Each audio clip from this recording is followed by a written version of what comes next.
Good afternoon. I'd like to introduce Patty Webb. She's with us at the Good Shepherd Episcopal Church Stories of Faith. And Patty's agreed to talk with us about her faith venture.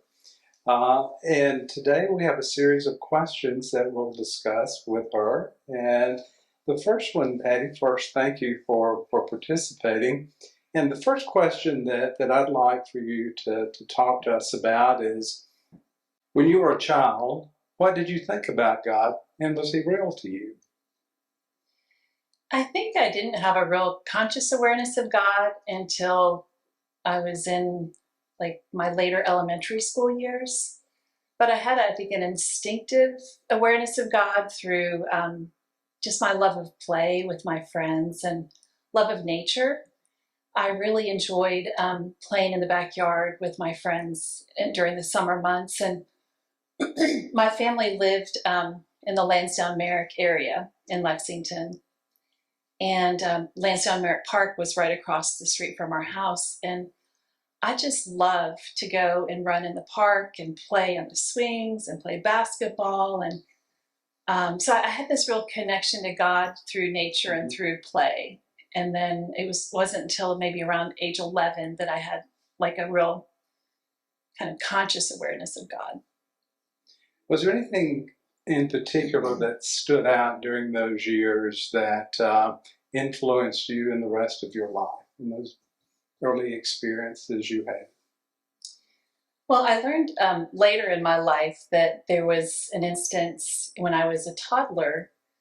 My family lived in Lorain, Ohio for a while before we moved to Lexington. And my father had a swimming pool built in our backyard, I think when I was an infant. And I heard the story, I think maybe in my 20s, that when I was 2, I fell into the pool in our backyard during the winter time. And I was a toddler, very curious. I slipped out the sliding glass door and fell into an icy pool. And my parents had no knowledge of it. And my neighbor next door, Maria, stayed home with her son because he had a kind of a congenital disorder, and so she was happened to be doing her dishes at her kitchen sink, and she, I guess, looked up at the point when I fell into the pool and was able to immediately rush out and rescue me from the icy water. I guess I was told I was blue and kind of experiencing hypothermia, but I ended up being okay. And I feel like that was probably an early experience, like kind of reflecting on it later, that is a real palpable moment where, my goodness, what are the chances of Maria finding me and looking up, at that time? So it was a real sense of God's presence in that moment to prompt Maria to help me. Angels everywhere. Yes. Mm-hmm. Is there anyone who sort of stands out as someone who mentored you or helped you in your life? And what about that special person, and how did they help you? Gosh, there are a lot of special people who've mentored me on my faith journey. I would have to start with my mother being the primary person. I did not have a lot of time with my mother. She was diagnosed with a really rare form of cancer when I was 11 years old. And, I think that was kind of that's when I started to ask the big questions, like, is there a God, and is God with me in this moment? Is God with our family in this time? And my mother ended up, she was given, I think, maybe 6 months to live and she was 36 years old. And it was just a very challenging time for our family. And what I realized is my mother, she took the initiative and she turned to God. And we were part of First Assembly of God Church on Clays Mill Road. We weren't really an active participant of that church, but when my mother became sick, we started to go to church together as a family. And my mother, I think, um, she made a very difficult choice. She chose to take a kind of an experimental chemotherapy regimen that had no any kind of results in terms of its effectiveness. So, but she did express the desire to spend more time with her daughters, and so she took the treatment for 5 years, and she did not have a good quality of life. But what I saw in my mother is someone who fought very, very hard and had so much faith during the process. And I did not have a lot of time with her, but her faith witness was really, really powerful in my life. Were there others besides your mom? Yes, I after my mom passed, I became friends with my math teacher in high school. She was my calculus teacher, and she was the president of Fellowship for Christian Athletes. And in high school, I played basketball, and I would meet, monthly with her as our leader, and we had other officers in the club, and she just really took me under her wing after my mom passed and would check on me. And she never gave me an A in her class, but she was really, really caring of me. And she just, and it's interesting. When I also played basketball in college, and she would come up every year to New Hampshire to see me play a basketball game. And so she mentored me kind of through college, and also even after college, like to this day, I guess she's probably in her mid 80s now. Since high school, she has sent me a birthday card and a Christmas card on time every year. So it's just, you can tell, like, she just has the love of Christ in her, and she's just very mature in her faith. Sounds like a blessing for you. Were there times when things didn't really go as you hoped and you needed comfort? What brought that comfort to you in those difficult times? Yeah, I think it was in 2004. This was kind of unexpected.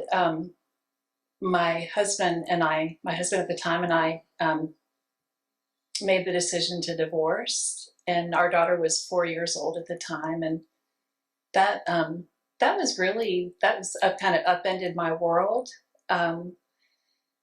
But fortunately, I found St. Michael's Episcopal Church faith community, and rooted in there to the community and the ministries, a lot of ministries with children, and I formed really good friendships there. And so I had just a group of friends, like we were all raising our kids together, and it was just very, very stabilizing, very, very loving environment for me. Well, you've mentioned some very traumatic things, like the illness of and passing of your mom. Were there other times when your faith was tested and that you really began to reconsider what you actually believed? And what brought you the most comfort during those times? Yeah, I think another thing that really upended my life was my senior year of college. I was, I don't know, it's just like a big milestone moment. You expect kind of family to be there. And I think it was maybe 6 weeks before my graduation date, I was called home. His best friend said that he was ill. And I got there, and he had been diagnosed with lung cancer. And his prognosis was very poor, and he took radiation treatments for a while, and he died 3 weeks after that. Wow. So it was just like a few weeks before my college graduation, and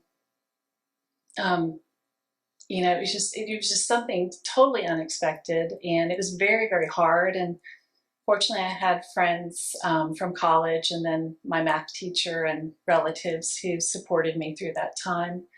but it made me question my faith at that time. Like, wait, is God really in this? Like this is just too much, to experience, at age 21. And it took me a few years to kind of process all of that, and come to the realization that God was fully in, and kind of the mess of life and just the trauma. How did you get to that point? How did you get to that realization? I had a dear friend in college. He was president of Campus Crusade for Christ, and he was another mentor. During college, he brought me to his church in Darien, Connecticut, called St. Paul's Episcopal Church, and it was a charismatic Episcopal church. So it blended kind of my experience of being in the Assemblies of God church with the Episcopal liturgy and tradition. And so it was a really beautiful experience, and very dynamic church, a lot like Good Shepherd, just very people on fire for God and mature in their faith. And I think he kind of planted a seed in me that, that I could trust the church, because I had that experience at St. Paul's. And so I think that was kind of what I leaned into, is like my experience with Campus Crusade for Christ, and just that God, even though I don't understand all that's happening, that God is and the church are resources for me, were resources for me. So how did you come to become part of the Fellowship of Good Shepherd? How did you make that transition? It was a kind of a divine appointment at the public library. It was really beautiful. I worked as a teacher for,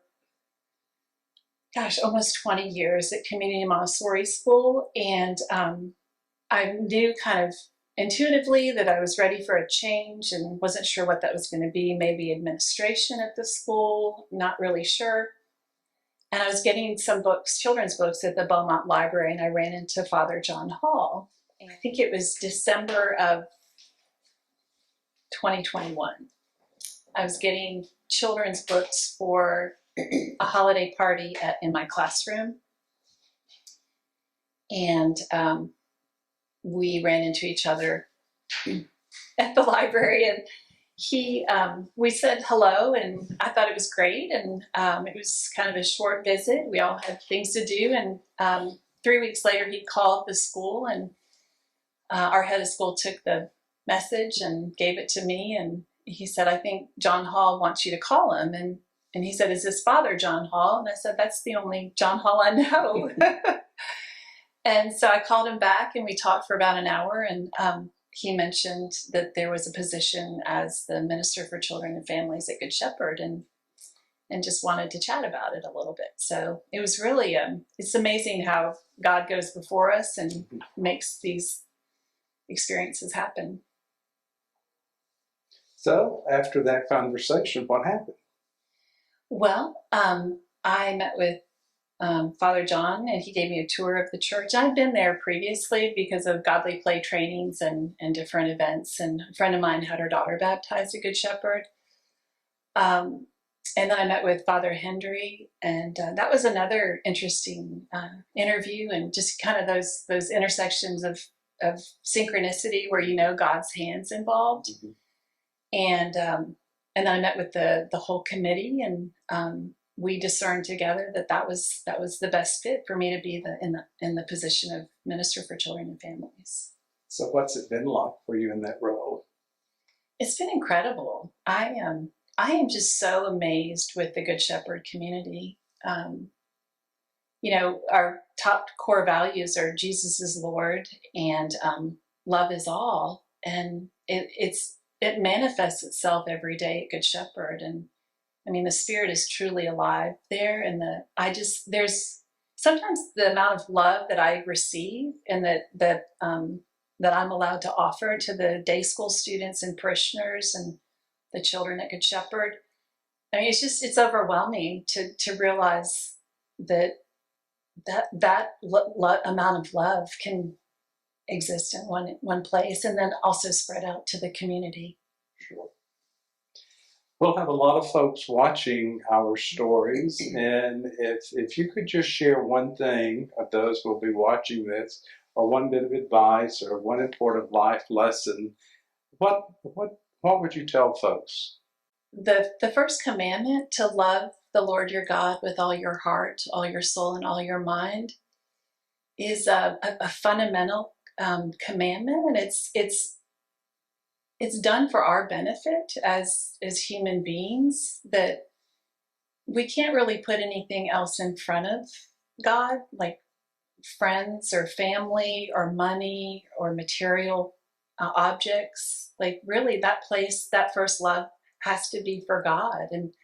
And what's so beautiful about that is God orders all the other parts of our lives once we put Him first. So and that's a hard lesson, because it's like, as a mother, it was pretty easy for me to put my daughter before God, because you just love your kids so much. But that's really, I mean, God really wants us to put Him first, for our benefit, and so. Well, Patty, thank you for sharing your interesting and poignant story, and we appreciate you being so open, and we're so happy you're a good shepherd. Thank you so much. Thank you.